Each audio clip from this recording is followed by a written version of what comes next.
A quick reminder that the Setup Wars intro contest is still going on. So if you guys think you have what it takes to create the next intro for Setup Wars Season 5, then make sure to watch the video linked down below, because that person will take home not only $250 in cash, but their website or portfolio will get linked in the description section of every single Setup Wars video for all of Season 5, hopefully driving traffic to your website or online brand.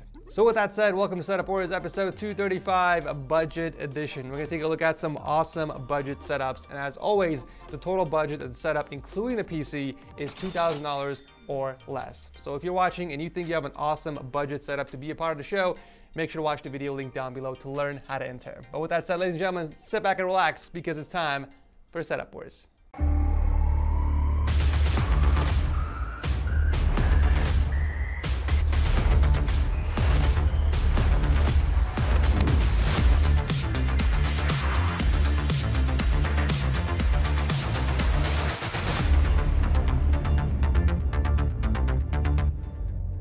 We got gaming glasses, gaming drinks, hell, we even have gaming toilets. But did you guys know that there is a gaming web browser? That's right, Opera GX is the world's first browser for games, who is also kind enough to sponsor this video. Guys, this is the coolest thing I have ever seen. To start off, you can customize it to match your setup's theme, which is already cool. But my favorite thing from Opera GX, hands down, is this sidebar where you have quick access to a bunch of cool features like GX Control. Over here, you can identify which tabs are the most resource draining for your CPU and RAM and close them. You can also limit how much RAM and CPU Opera GX can use on your PC, so if you're watching streams, it doesn't impact your gaming. Look at how much more memory Google Chrome uses over Opera GX. It's actually sad. Another thing you can limit is your bandwidth. So if you're downloading something in the background, you can put a cap on it. That way it doesn't affect your gaming experience. Speaking of gaming, in the GX corner, you can stay up to date with the newest releases on all the platforms, along with the best deals and even free games that they constantly add on here. That's right, guys, you don't need to pay for any of these. There's even a new section on the bottom so that you are constantly updated on what's going on in the gaming community. You also get direct access to Discord and Twitch, so you can get notified when your favorite streamer is online, like Pokemon. Oh, Pokey, when will you notice me? If there's a website brighter than your future, you can simply right-click on it and force dark page. That is big brain. Seriously, guys, you have to try this browser out yourself. I know you're gonna love it. So download it for free using my link down below. And if you've been using it all this time, let me know how long and why haven't you told me about it. Kicking off the episode is Colin from Arizona and his modest gaming setup.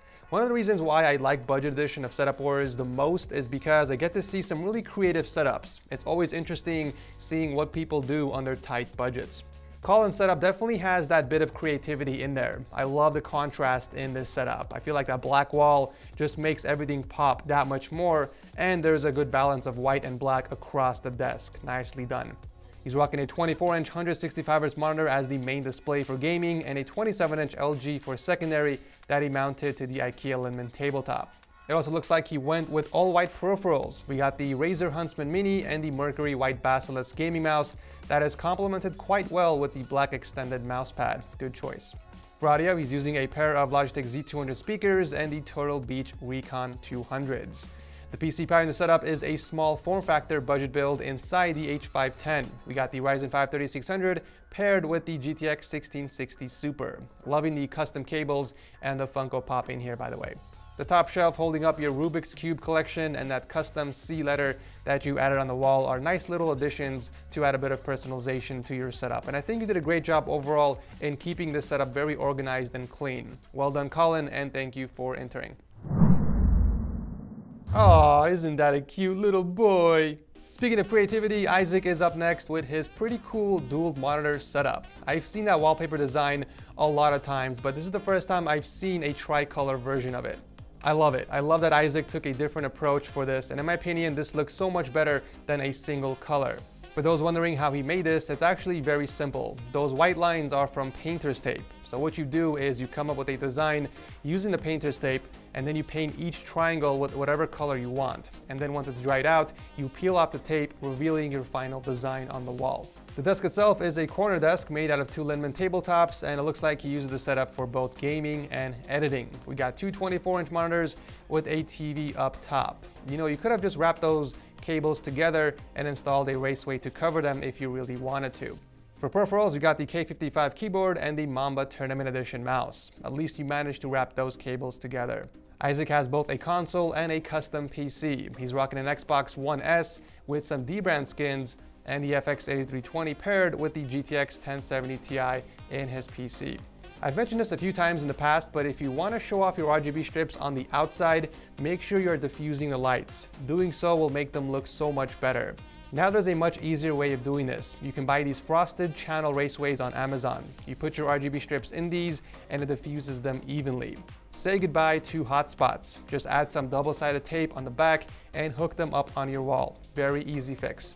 They even have the V-shaped ones specifically designed to work with the corners of your walls. I'll drop links to both these down below if you want to check it out. Now here's a more colorful setup. Joseph from Indonesia is a student and a part-time designer that uses the setup for gaming and designing.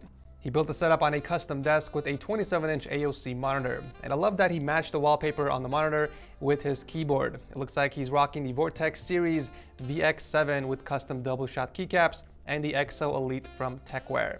I noticed you added some RGB strips behind your monitor, and this might be irrelevant, but for anyone watching that wants to organize their strips better, you can buy these LED strip angle adapters from Amazon. This will allow you to make perfect 90-degree bends behind your monitor, TV, or whatever it is you're adding them to. I know it's not a huge deal for a lot of people considering you can't even see the strips from the front, but for anyone that has OCD and wants to organize their strips better, it's a great option. Links below. You got a pretty cool looking PC, but I'm not sure what's going on with the 24-pin and why it has an extension cable. It would probably be a good idea to pick up some actual good looking cable extensions if you want to enhance the look of your PC. But overall, not bad, a pretty cool setup. This next setup from Kemal is probably the cleanest setup in this episode. The purpose of it is for gaming and watching YouTube. I gotta say, I love the subtle red accents in this setup. I feel like this is the best way to do a black and red setup. Kemal didn't go overboard with the red. He actually kept it more of an accent color instead. The red tree in the wallpaper is a really nice touch. I love it. He did stick to the minimalistic theme by going with wireless peripherals. We got the Logitech G915 Lightspeed paired with the MX Master 2S, a really great wireless mouse. I actually have the white one for myself. For audio, we got a SteelSeries Arctis 7 headphones and a HyperX Quadcast microphone hooked up to a boom arm in the corner. Like I said, very minimal setup. I don't know why I thought he had a router on his desk, but turns out this is actually the Asus G20 gaming PC, which complements the setup nicely. Well done. Coming in at number 4 is Louie from Arizona and his super compact gaming setup. I like it when people make the decision to go vertical on their secondary display. It just makes the most sense from a practicality standpoint, regardless if you do coding or not. I feel like rotating the outer monitors in vertical mode gives you a more comfortable viewing angle, and since the overall width is much smaller, it prevents you from leaning over as much, especially if you have a small desk to begin with. My guy Louie is on such a tight budget that he made his own monitor mount by simply leaning the monitor towards the wall. I can't tell if I should feel bad here or if this is big brain moves. For peripherals, he's using the RK61 keyboard and the Model D gaming mouse. And for audio, we got another Arctis 3 headphones hanging from his Blue Yeti Snowball microphone. And the PC pairing it all is a custom build equipped with the Ryzen 5 3600X and the Asus GTX 1660 Super. Such a cool build. I think given the space restrictions, you managed to still keep things nice and organized. Well done. Here's a pretty cool setup from Ollie from the UK. He used the setup for gaming, video editing, and building computers on the side. Mad respect for Ollie and his side hustle.